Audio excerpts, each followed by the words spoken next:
વિદ્યાર્થી મિત્રો, ધોરણ 12 કોમર્સ, વિષય અર્થશાસ્ત્ર, પ્રકરણ 9 વિદેશ વેપાર. વિદ્યાર્થી મિત્રો, ગયા લેક્ચરમાં આપણે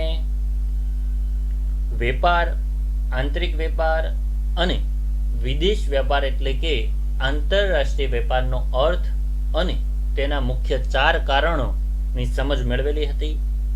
આ શરૂઆતના 4 લેક્ચરની અંદર આપણે બોર્ડની પરીક્ષાને માટે જરૂરી હોય એવા 4 ખ્યાલોનો સમજ મેળવવાના છીએ અને ત્યારબાદ આપણે અન્ય ખ્યાલોને સમજવાના છીએ. તો પ્રકરણ 9માં બીજો લેક્ચર કે જેમાં આપણે આંતરિક વેપાર અને વિદેશ વેપાર વચ્ચેનો તફાવત સમજવાના છીએ. તો આ તફાવત શા માટે સમજવો જરૂરી છે? કારણ કે આંતરિક વેપાર અને વિદેશ વેપાર ગણીએ તો ઘણી બધી રીતે તેમના વચ્ચે અંતરાયો જોવા મળે છે, તેમના વચ્ચે અસમાનતા જોવા મળે છે અને આ તફાવતને આપણે ઊંડાણપૂર્વક સમજીએ તો સૌપ્રથમ જેનો તફાવત પડે તે કદના આધારે તફાવત પડે છે. વિદેશ વેપારમાં અનેક દેશો, વસ્તુઓ, સેવાઓ, કાયદાઓ, પદ્ધતિઓ વગેરે સંકળાયેલા હોય છે. આંતરિક વેપારમાં તો એક જ દેશમાં વેપાર થાય, અમુક ચોક્કસ પ્રકારની વસ્તુઓ અને સેવાઓનો વેપાર થાય, એક જ દેશના કાયદાઓ લાગુ પડે, એક જ દેશની પદ્ધતિઓ હોય, માટે તેનું કદ નાનું હોય છે.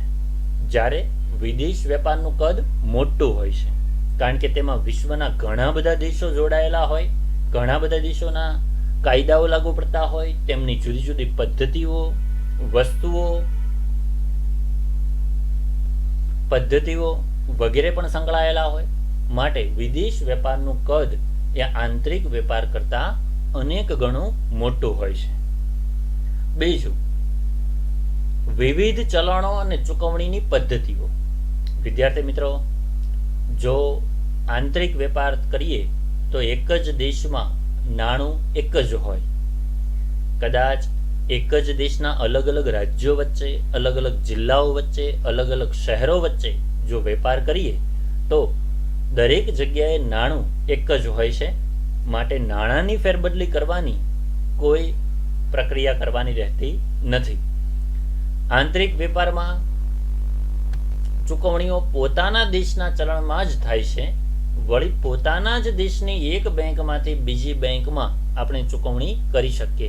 તેમના માટે પણ બેંકની અંદર RTGS અને NEFTની સુવિધાઓ પણ છે કે જેમના દ્વારા આપણે બેંક ટ્રાન્સફર કરી શકીએ અને એક જ ચલણ હોય અને એક જ દેશની 2 બેંક વચ્ચે વ્યવહાર કરવાનો હોય, આ વ્યવહાર સરળ બને છે. પરંતુ વિદેશ વેપારમાં પોતાના દેશના ચલણનું કોઈ સર્વસ્વીકૃત આંતરરાષ્ટ્રીય ચલણમાં રૂપાંતર કરવું પડે છે. એટલે કે ભારતનો જો વેપાર અમેરિકાની સાથે થાય તો અમેરિકાનું નાણું ડોલર હોય, જ્યારે ભારતનું નાણું જે છે એ રૂપિયા હોય. તો આ નાણાંની ફેરબદલી કરવી પડે, ચલણમાં રૂપાંતર કરવું પડે. હુંડિયામણના દરોની જાણકારી પણ મેળવવી પડે. એટલે કે જે દરે એક દેશના ચલણનું બીજા દેશના ચલણમાં રૂપાંતર થાય તે દરને આમ જો અન્ય દેશમાં વેપાર કરવો હોય તો હુંડિયામણના દરોની જાણકારી પણ રાખવી પડે. તે દેશના ચલણમાં આપણે રૂપાંતર પણ કરવું પડે. કારણ કે અન્ય દેશોમાંથી વસ્તુ ખરીદીએ તો તે દેશને તેનું ચલણ આપણે ચૂકવવું પડે. જે તે દેશના કાયદાઓ મુજબ પરવાનગી પણ લેવી પડતી હોય, કારણ કે દરેક દેશના કાયદાઓ જુદા જુદા હોય છે. વળી આયાતકારો અને નિકાસકારોએ પોતાના દેશની બેંક પાસે ચૂકવણી કરવા અંગે શાખનું પ્રમાણપત્ર પણ મેળવવું પડતું હોય, ક્રેડિટ સર્ટિફિકેટ પણ મેળવવું પડતું હોય. કારણ કે ત્યારે જ આયાતકારો અને નિકાસકારો બંને વિશ્વાસપૂર્વક, ખાતરીપૂર્વક એકબીજા દેશના વેપારીઓ સાથે વેપાર કરી શકે. આપણા જ દેશમાં વેપાર કરવાનો હોય ત્યારે પણ શાખ પર વસ્તુ મોકલવાની હોય, ઉધારમાં વસ્તુ મોકલવાની હોય, ત્યારે જે તે વ્યક્તિ ખરીદનારની આપણે માહિતી મેળવીએ છીએ. તેમના વિશેની કયા જિલ્લામાં, કયા રાજ્યમાં તેમનો વેપાર ચાલી રહ્યો છે, કેટલા સમયથી ચાલી રહ્યો છે, તે અંગેની આપણે માહિતી મેળવતા હોઈએ છીએ. આપણા દેશમાં હોય ત્યારે પણ જો માહિતી મેળવતા હોઈએ તો આ તો આંતરરાષ્ટ્રીય વેપાર છે, જેમાં જે તે દેશના આયાતકાર કે નિકાસકારની માહિતી આપણે મેળવવી પડે અને તેમની પાસે, બેંક પાસે ચૂકવણી કરવા અંગે શાખનું પ્રમાણપત્ર પણ મેળવવું પડે અને આપણી જે બેંક છે તે આપણા આ વ્યવહારો કરી આપતી હોય, જે ગ્રાહકને વધારાની સુવિધાઓમાં ગણી શકાય અને બેંક આયાત નિકાસકારોને આ રીતે મદદરૂપ બનતી હોય છે. આમ ચલણની દ્રષ્ટિએ પણ અલગતા જોવા મળે છે. ત્રીજું, ભાષા, સંસ્કૃતિ, સમાજ અંગેના તફાવતો. આંતરિક વેપારમાં વિનિમય એટલે કે લેવડ દેવડ, અદલા બદલી, ખરીદ વેચાણ એક સમાન ભાષા, સંસ્કૃતિ અને સામાજિક વ્યવસ્થામાં થાય છે. જો આપણા દેશમાં આંતરિક વેપાર એટલે કે દેશની હદની અંદર થતી વેપાર પ્રવૃત્તિ અને આપણા દેશમાં જો વેપાર કરીએ તો એક સરખી ભાષા, સંસ્કૃતિ અને સામાજિક વ્યવસ્થા હોય. પરંતુ જો વિદેશ વેપાર કરવામાં આવે તો દરેક દેશમાં ભાષાઓ જુદી જુદી હોય. આંતરિક વેપારમાં પણ ભાષા જુદી જુદી હોઈ શકે, પરંતુ તે ભાષાથી આપણે જાણકાર હોઈએ છીએ અને તેથી આંતરિક વેપારમાં ભાષાનો તફાવત હોય તો પણ તે આપણે માટે સરળતા રૂપ હોય, આપણે વેપાર કરી શકીએ છીએ. જ્યારે વિદેશ વ્યાપારમાં ભાષા, સંસ્કૃતિ અને સામાજિક રચના પણ જુદી જુદી હોય, માટે ત્યાં દરેક પ્રજાને ધ્યાનમાં રાખીને આપણે વેપાર કરવો પડે અને કોઈ પણ પ્રજાની લાગણી ન દુભાય તે રીતે વેપાર કરવામાં આવે. તે ભાષા, સંસ્કૃતિ, સમાજ, ત્યાંની રહેણી કહેણી, ત્યાંના લોકોની રુચિ, પસંદગી, ટેવ, આ દરેક બાબતોને ધ્યાનમાં રાખવી પડે અને ત્યારે વિશ્વના દેશોમાં આપણે ચીજવસ્તુ અને સેવાઓ સારા પ્રમાણમાં વેપાર માટે લઈ જઈ શકીએ. આમ દરેક દેશની જીવનશૈલીને અનુરૂપ વસ્તુઓ વેચવી પડે, કારણ કે દરેક દેશના વાતાવરણ, હવામાન તેમાં પણ તફાવત હોઈ શકે અને તે મુજબની જો વસ્તુ બનાવવામાં આવે તો તે આંતરરાષ્ટ્રીય બજારમાં વેપાર વધારવામાં મદદરૂપ થઈ શકે. આમ ભાષા, સંસ્કૃતિ અને સમાજ અંગેના તફાવતો પણ વિદેશ વ્યાપારમાં એક પડકારજનક સ્થિતિ ઉત્પન્ન કરતા હોય છે અને આયાત નિકાસકારોએ આ દરેક બાબતોને ધ્યાનમાં રાખીને વિદેશ વ્યાપાર કરવો પડતો હોય છે. વિદેશ વ્યાપારમાં ચોથી મહત્વની બાબત હોય કે જે આંતરિક વેપારથી અલગ પડતી હોય તો તે છે વાહન વ્યવહાર ખર્ચનો તફાવત. વિદ્યાર્થી મિત્રો, સામાન્ય રીતે વિચારીએ તો પણ ખ્યાલ આવે કે આંતરિક વેપાર દેશની હદની અંદર થાય છે અને વિદેશ વેપાર એ વિશ્વના દેશોમાં થાય છે.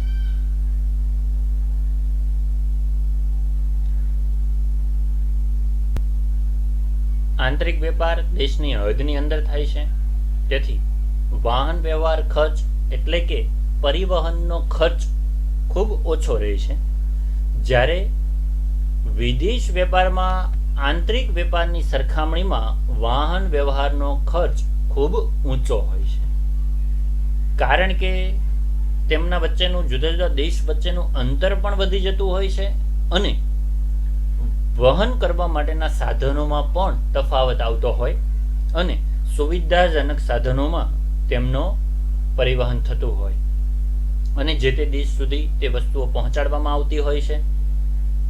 તેમજ દરેક દેશની હદની ઉપર અનેક જાતના વેરા ભરવાના હોય છે. કોઈ દેશની સરહદમાં આપણી વસ્તુઓ વેચવા માટે લઈ જઈએ ત્યારે જે તે દેશની હદમાં પ્રવેશતા જે તે દેશની સરકારને, જે તે દેશની ઓથોરિટીને આપણે તે વેરા ભરવાના થતા હોય છે. ત્યારે જે તે દેશ એ આપણને આપણી વસ્તુ તે બજારમાં વેચવા આપે છે. આમ દરેક દેશની હદ પર અનેક જાતના વેરા ભરવાના હોય છે, જે આંતરિક વેપારની સરખામણીમાં વધુ હોય છે. જ્યારે આંતરિક વેપારમાં અમુક જ વેરા, અમુક જ કરવેરા લાગુ પડે છે, જે ભરીને આપણે વસ્તુઓનું ખરીદ વેચાણ કરી શકતા હોઈએ છીએ. આમ આપણા દેશમાં વાહન વ્યવહારની દ્રષ્ટિએ ખર્ચ ઓછો આવે, જ્યારે વિદેશ વ્યાપારમાં વાહન વ્યવહાર ખર્ચ વધારે આવતો હોય છે. તો આ પણ એક મહત્વનો તફાવત બની શકે કે વાહન વ્યવહાર ખર્ચમાં પણ અસમાનતા જોવા મળે છે. ત્યારબાદ હરીફાઈના પ્રમાણમાં તફાવત. પાંચમો મોટો તફાવત હરીફાઈના પ્રમાણમાં તફાવત. આંતરિક વેપારમાં કોઈ વસ્તુના અનેક ઉત્પાદકો હોય તો પણ ઉત્પાદનના સાધનો, ટેકનોલોજી વગેરે સમાન હોવાને કારણે તેઓ વસ્તુઓનું વર્ગીકરણ અને વિભિન્નતાના ધોરણે વધુ પડતી હરીફાઈ કરી શકતા નથી. વિદ્યાર્થી મિત્રો, આંતરિક વેપારમાં કદાચ કોઈ વસ્તુને વેચવાવાળા 8 થી 10 હોય. ઉદાહરણ તરીકે કોઈ વસ્તુ વેચનાર 10 ઉત્પાદક છે, પરંતુ એ 10 ઉત્પાદક ભારત દેશના જો હોય તો તેમની પાસે ઉત્પાદનના સાધનો અને ટેકનોલોજી સમાન હોય છે.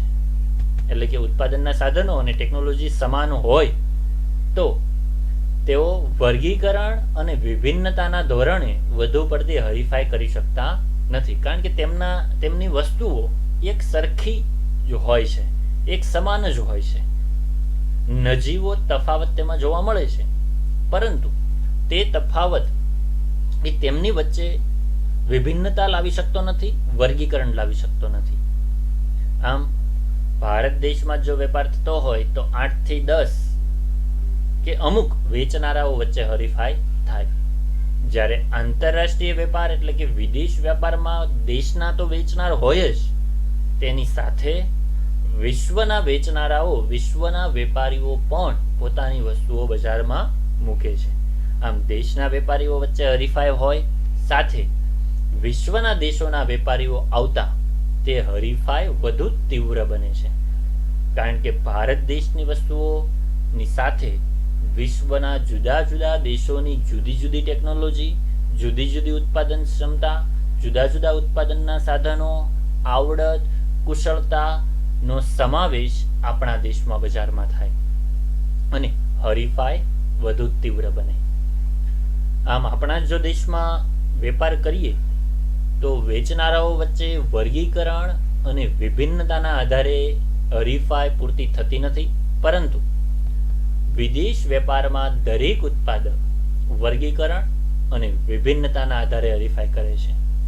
વળી કોઈ દેશમાં એક પ્રકારની વસ્તુ વેચવા માટે જે તે દેશના ઉત્પાદકો તો હોય જ, સાથે અન્ય દેશના ઉત્પાદકો પણ એ બજાર હિસ્સો મેળવવા માટે હરીફાઈ કરે છે. આમ હરીફાઈ વધુ થાય છે.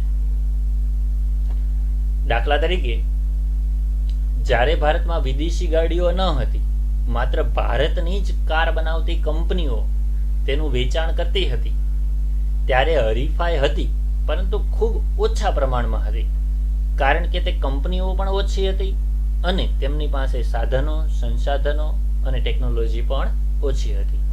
માટે તેમની વચ્ચે હરીફાઈ હોવા છતાં તે આજના જેવું બજાર નહોતું.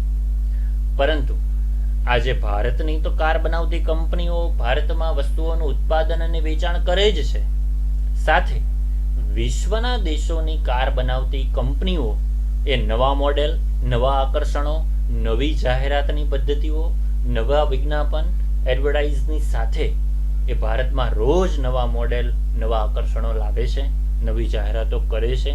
આમ આ કાર બનાવતી અને વેચાણ કરતી કંપનીઓ આજે ઘણી બધી છે અને તેમના વચ્ચે અનેક રીતે હરીફાઈ જોવા મળતી હોય છે અને હરીફાઈ તીવ્ર બનવા પામી છે. આમ આંતરિક વેપાર કરતા વિદેશ વેપારમાં હરીફાઈ વધારે હોય છે. ત્યારબાદ છઠ્ઠો તફાવત ગ્રાહકને સંતોષવા અંગેનો તફાવત. એક જ દેશમાં સમાજ, શિક્ષણ, સજાગતા, માહિતી, પસંદગી, મૂલ્યો, સહનશીલતા વગેરેના ધોરણો સમાન હોય, કોઈ વેચનારને ગ્રાહકના સંતોષનો અંદાજ સહેલાઈથી મળે છે. એટલે કે આપણા જ દેશમાં જો વસ્તુઓનું વેચાણ કરવું હોય, એટલે કે આંતરિક વેપાર કરવો હોય, તો આપણને આપણા દેશનો સમાજ, શિક્ષણનું પ્રમાણ, લોકોની જાગૃતતા, લોકોના મૂલ્યો, પસંદગી, રુચિ, ટેવ, સહનશીલતા વગેરેની માહિતી હોય છે.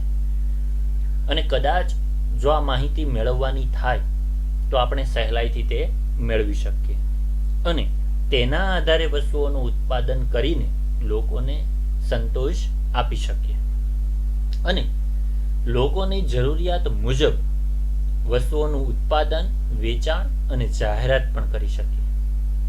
જ્યારે આંતરરાષ્ટ્રીય બાબતમાં જોઈએ તો વિદેશ વ્યાપારમાં દરેક દેશમાં આવી બાબતોમાં મોટો તફાવત હોય છે અને જેના પરિણામ સ્વરૂપ દરેક દેશના ગ્રાહકોને કેવી વસ્તુથી સંતોષ મળશે, તેમની પસંદગી શું છે, તેમની રુચિ, ટેવ, સહનશીલતા, સજાગતા, માહિતી વગેરેની માહિતી આપણે મેળવવી પડે અને તેના આધારે ગ્રાહકોને સંતોષવા માટે ઘણી વધારે મહેનત કરવી પડે, વધારે સારી વસ્તુઓનું ઉત્પાદન કરીને તેમના સુધી જો પહોંચાડવામાં આવે તો તેમને સંતોષ મળી શકે. આમ ભારત દેશમાં જો વસ્તુઓનું વેચાણ, ઉત્પાદન કરવું હોય તો ગ્રાહકના વર્તનની આગાહી કરી શકાય, જ્યારે વિદેશ વ્યાપારમાં આ આગાહી સહેલાઈથી થઈ શકતી નથી, કારણ કે ત્યાંના લોકોની સ્થિતિનો આપણે અભ્યાસ કરવો પડે અને તે મુજબ વસ્તુઓનું ઉત્પાદન, વેચાણ કરવું પડે. વિદ્યાર્થી મિત્રો, 6 તફાવત જોયા અને 7મો તફાવત એટલે વહીવટી અને કાયદાકીય વ્યવસ્થામાં તફાવત. પોતાના દેશની વહીવટી અને કાયદાકીય વ્યવસ્થા વેપારીઓ જાણતા હોય છે. આપણા દેશમાં વેપાર કરવાનો થાય તો આપણા દેશના કાયદાઓ, નિયમો, લેવી પડતી પરવાનગીઓ વગેરેની માહિતી આપણને હોય છે અથવા તે માહિતીઓ આપણે સરળતાથી મેળવી શકીએ અને આવી બધી બાબતોમાં જાણકારી મેળવવી ઓછી મુશ્કેલ હોય છે અને સહેલાઈથી આ માહિતી મળવી શકે. પરંતુ વિદેશ વ્યાપારમાં દરેક દેશના વેરાને લગતા એટલે કરવેરા કયા ભરવાના, કાયદાકીય બાબતો, પરવાનગીઓ, પરમિશન લેવાની હોય, લાયસન્સ મેળવવાના હોય, તેમાં કયા કયા કરવેરા, ટેક્સ ચૂકવવા પડશે, તેમની પાસેથી કઈ વિશેષ પરવાનગીઓ મેળવવી પડશે, તે બધી જ પ્રક્રિયા, બધી જ પદ્ધતિઓ પૂરી જાણવી પડે અને ત્યારે આપણો વેપાર સંભવ બને. જો આ પદ્ધતિઓ, આ પ્રવૃત્તિઓ જાણવામાં ન આવે, આ પ્રક્રિયાઓ જાણવામાં ન આવે તો આપણો વેપાર સંભવ બનતો નથી અને આ અન્ય દેશોની નીતિઓ વિશેની માહિતી મેળવવાની પ્રક્રિયા અઘરી અને ખર્ચાળ બાબત છે, કારણ કે વિશ્વના દેશોમાં જઈને તે માહિતી અથવા કોઈ વ્યક્તિઓ પાસેથી આ કામગીરી કરાવવી પડે અને ત્યારે જે તે દેશમાં વસ્તુઓનું ઉત્પાદન અને વેચાણ શક્ય બને. માટે તે અઘરી પણ છે પ્રક્રિયા અને ખર્ચાળ પણ છે, જ્યારે ભારતમાં તે જ બાબત ઘણી સરળ બનતી હોય છે. આમ આંતરરાષ્ટ્રીય વેપાર અને આંતરિક વેપાર ઘણી બધી રીતે અલગ પડતા હોય છે. તો વિદ્યાર્થી મિત્રો, આ લેક્ચરમાં આપણે આંતરિક વેપાર અને વિદેશ વેપાર વચ્ચેનો તફાવત જોયો.